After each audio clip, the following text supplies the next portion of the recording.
Allez, c'est parti, aujourd'hui on va analyser une partie d'un abonné, Stylosque1.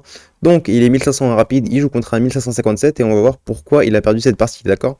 Du coup, directement on est parti, D4, D6, cavalier F3, cavalier F6, jusque là tout va bien. Fou F4, alors ici ma recommandation c'est de jouer plutôt avec cavalier C3, afin de jouer avec E4 et ensuite tomber dans un schéma d'attaque 150, d'accord?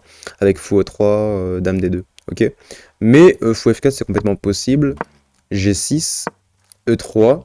Alors E3 c'est pas mal et je pense que cavalier H5 n'est pas à craindre. Pourquoi? Parce que sur cavalier H5 on pourra jouer fou là.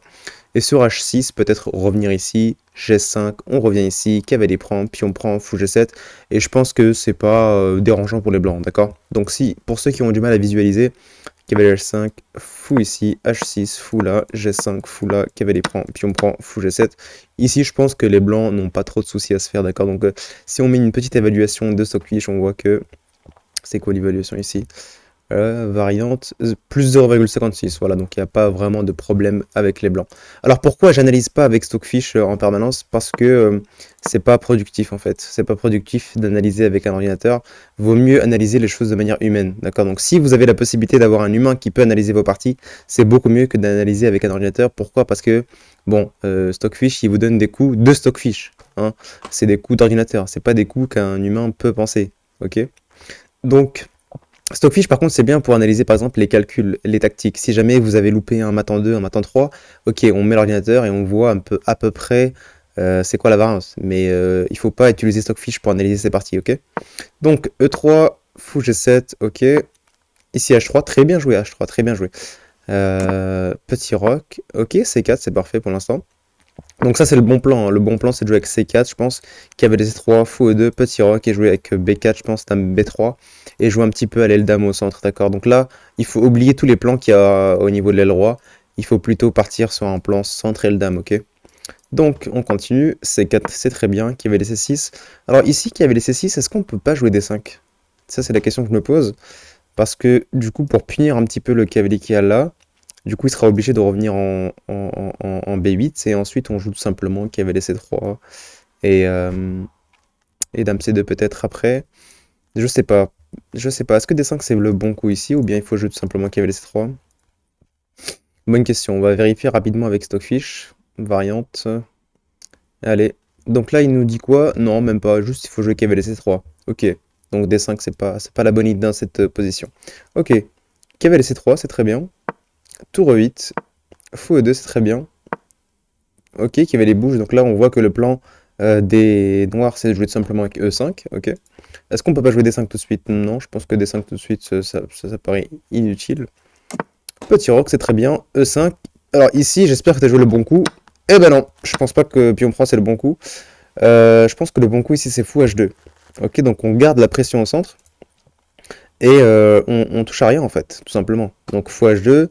Ici, c'est quoi les possibilités des noirs? Donc soit ils touchent à rien eux aussi, ou bien soit ils vont jouer pion prend. Mais sur pion prend, on a un très bon contrôle du centre et il n'y a aucun problème avec les blancs, d'accord? Donc sur fou H2, ils peuvent aussi pousser, mais je pense que la poussée n'est pas si bonne que ça, parce qu'on fait cavalier ici qui attaque le pion. Ensuite, comment ils font pour défendre? Peut-être F5. Hmm, peut-être, mais du coup, on va partir sur l'aile dame. Et on a zéro problème en fait. Je pense que fou H2 ici c'est le coup à jouer. Parce que le fait de faire pion prend, bon il peut reprendre d'un cavalier, bien celui-là je pense.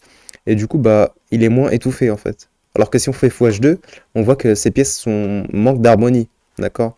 Donc elles sont un peu bloquées par le centre. Le fou est bloqué, la dame... hmm. Donc là moi j'aurais préféré faire fou H2. Pion prend, je pense que c'est une grosse imprécision. C'est pas une erreur, mais c'est une imprécision. On va mettre directement en variante Stockfish. De temps en temps, c'est bien de voir un petit peu ce qu'il recommande. Donc voilà, il recommande fou G3, ok, donc là, pas touché en fait, pas touché au pion. Il recommande fou G5 ou bien fou H2. Donc lui aussi, il a compris l'idée que il fallait pas toucher au centre, il fallait plutôt bouger le fou, plutôt que de soulager un petit peu la position des noirs. Donc ça, essaie d'y penser dans tes parties. Donc il faut pas toujours échanger, il faut garder la pression. Et il y a un adage qui dit un adage de grand maître, une citation, qui nous dit quoi? Qui nous dit que la première personne à effectuer un échange, c'est celui qui a perdu. entre guillemets. Un truc comme ça, bref. L'idée à retenir de ça, c'est que c'est pas toujours bon de prendre. Il faut parfois juste tranquillement revenir ici, ok? Donc, pourquoi pas, bon, pion prend, cavalier prend. Donc là, on voit clairement que ils sont soulagés. Parce que le cavalier débloque maintenant le fou. Les deux cavaliers s'entraident mutuellement. Du coup, je pense qu'ici, les noirs ont égalisé, ok? Donc, cavalier prend, encore une fois, on échange du matériel alors que c'est pas vraiment nécessaire. Là, je pense qu'il faut pas, il faut pas se précipiter pour l'instant. On laisse le jeu ici. Je pense qu'il faut essayer de commencer à lier les tours. Du coup, peut-être sortir la dame quelque part. Est-ce que c'est possible? Dame C2 peut-être? Je sais pas, peut-être fou F5. Euh, Peut-être commencer à faire A3, B4. Peut-être que le fou va faire des problèmes ici. Du coup, peut-être d'abord tour C1, ensuite A3, B4. Mais prendre, je pense pas que ce soit le bon plan. À moins que tu aies une idée derrière. Donc cavalier prend, A4. Alors A4, je comprends pas. A4, je ne comprends pas. C'est quoi l'idée? C'est quoi le plan? Je sais pas. Je sais pas. Ça affaiblit beaucoup les dames. Je pense que c'est mieux d'avoir une structure avec un pion en B4, un pion en C4 et un pion en A3, tu vois, pour créer une sorte de rupture au niveau du pion D6. Du coup, A4, je ne comprends pas. Parce que sur A4, peut-être que même, je pense pas que C5 ce soit bon tout de suite, mais ce que je veux dire, c'est qu'il peut bloquer à tout jamais la potentielle rupture des blancs. Du coup, ici, il vaut mieux préparer B4, C5 en faisant peut-être d'abord tour C1 pour pouvoir faire ça, ok? Donc, euh, donc moi, j'aurais plutôt fait ce plan-là, tac, tac, avec un petit dame B3, une tour ici et un pion ici, ok? Je pense pas qu'A4, ce soit le bon coup ici. Donc A4, admettons. On va voir un petit peu ce qu'il dit, Stockfish. Ce qu'il propose tour C1, ce qu'il propose autre chose, c'est quoi son plan. Donc là, il propose dame D2. Dame D2, c'est un, je sais pas, c'est un coup d'ordinateur, je comprends pas dame D2. Mais il propose aussi tour C1. Tour C1, donc avec le plan, je pense, de faire la rupture potentielle un jour en C5, ok? Donc, on est reparti à 4, fou E6, donc là, un petit peu de pression sur le pion C4, donc va falloir protéger ça. Est-ce qu'on peut jouer cavalier D5 pour protéger? Peut-être tir à C6. C6, c'est embêtant. Cavalier recule et on perd le pion. Du coup, je pense que B3, c'est le seul coup ici. B3. Cavalier prend C4. Waouh! Ah oui, c'est vrai. Parce qu'en jouant B3, du coup, le cavalier n'est plus protégé. Ah oui, oui, oui. Donc là, on s'est fait tactifier par les noirs. D'accord. D'accord. D'où l'idée d'avoir joué tour C1 d'abord. Parce que du coup, le coup tour C1, ça enlève le fait que le fou attaque la tour. Ça enlève le fait que le fou attaque le cavalier. Parce que maintenant, la tour défendrait le cavalier en C3. Et au moins, ça nous laisserait libre de jouer le pion en B. Ok? Donc, ouais, c'est vraiment bien trouvé de la part des noirs, ça. Cavalier prend C4, fou prend C4, fou prend C3, tour C1. Mais est-ce que ça marche vraiment? Donc là, on a perdu un pion. Fou recule. Ok, fou prend. Fou prend, je sais pas. Est-ce qu'il faut se précipiter? Je pense pas, hein. Je pense pas. Là, on touche à rien, en fait. On joue dame C2, par exemple. Pour menacer, fou prend. Et ensuite, sur tour prend, on prend C7. Mais je pense que l'erreur que tu fais, Silosk, c'est que tu échanges trop les pièces alors qu'il n'y a pas, y a pas feu au lac.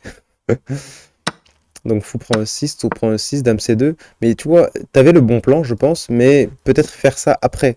D'accord? Donc on garde la menace, on fait dame C2 tout de suite en fait. Parce qu'il y a une maxime de Aaron Nimzovich qui nous dit la menace est plus forte que l'exécution.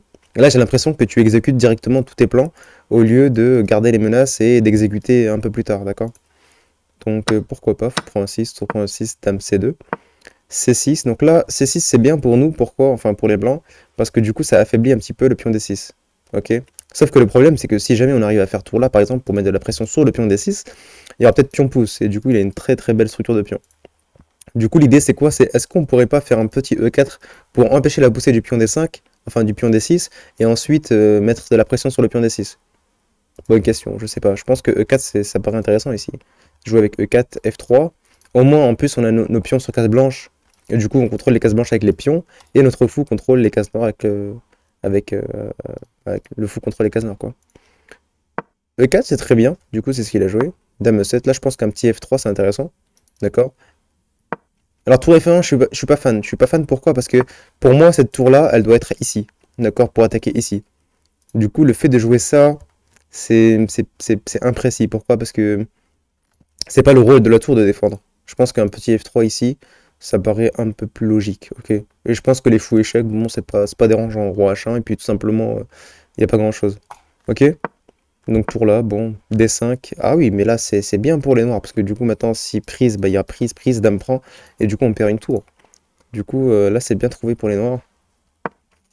F3, ouais. Ouais, et si jamais la tour avait été ici, et là, si on avait fait F3, est-ce que D5 c'était possible? Je pense pas. D5, on peut prendre une fois peut-être, puis on prend. Déjà, le pion est isolé. Bon, certes, il est passé, mais il est isolé, du coup, c'est peut-être une cible. Et puis, on pourra peut-être faire dame C7, dame prend C7 si jamais il échange, tour prend C7, avoir la septième, et puis peut-être faire tour D7 pour placer la tour derrière le pion. Bon, ça paraît un peu mieux déjà que la position qui va suivre. Donc là, oui. Ouh là là, donc là, lui, il a bien compris ce qu'il fallait faire. Il mine tout sur la colonne E. Et puis, il veut échanger ce pion-là pour gagner ce pion, tout simplement. Donc là, dame C5, je ne comprends pas. Je ne comprends pas. Pourquoi échanger les pièces? Je ne comprends pas. Ça prouve l'absence de plan, en fait. Là, t'as pas d'idée, tu joues juste pour jouer. Dame C5, ça fait rien. Et puis, je pense que c'est une erreur tactique. Parce que dame prend C5 échec, tour prend C5, sur fou ici, tu fais quoi? Fou ici, fou revient, fou prend. T'as perdu une qualité. Alors, est-ce que objectivement, t'es moins bien? Je sais pas, mais en tout cas, en termes matériel, t'as perdu une qualité. T'as perdu une tour contre un fou. Du coup, est-ce qu'il a fait ça? Tour prend C5. Eh oui, il a fait ça, malheureusement. Fou E3, fou prend, fou prend. Ok, A6, pourquoi pas. Hop, il prend ici, il échange. Donc là, je pense que c'est fini. Ouais, abandon. Ok, donc je pense que pour résumer en une seule phrase, le truc, c'est que il faut que tu laisses les menaces. Il faut que tu laisses les menaces. C'est toujours toi le premier qui cède l'échange, ou bien c'est toi le premier à faire des choses. Alors que je pense qu'il faut que tu gardes la pression et que tu augmentes la pression. Enfin, je sais pas si c'est compréhensible, mais typiquement, si on revient un tout petit peu ici, ce coup-là, ça résume un petit peu ta psychologie. Il faut absolument pas prendre. Ici, il faut tout simplement reculer le fou quelque part et garder garder l'attention ici, et tout simplement jouer, jouer avec l'attention ici. Genre, je sais pas, on fait fou H2, ensuite dame C2, tour ici, A3, B4, mais on garde la tension. Et puis, parce que le fait de supprimer cette tension qui est ici, c'est très très très bénéfique aux noirs, parce que du coup, les noirs qui étaient bloqués, et ben maintenant ils se débloquent en fait. Du coup, voilà c'est à peu près tout pour cette partie-là. Et puis, dans la vidéo de demain, ça sera encore une fois une analyse de partie. Du coup, mettez-moi vos identifiants dans les commentaires et je sélectionnerai une de vos parties et puis on analysera ça ensemble. Ciao!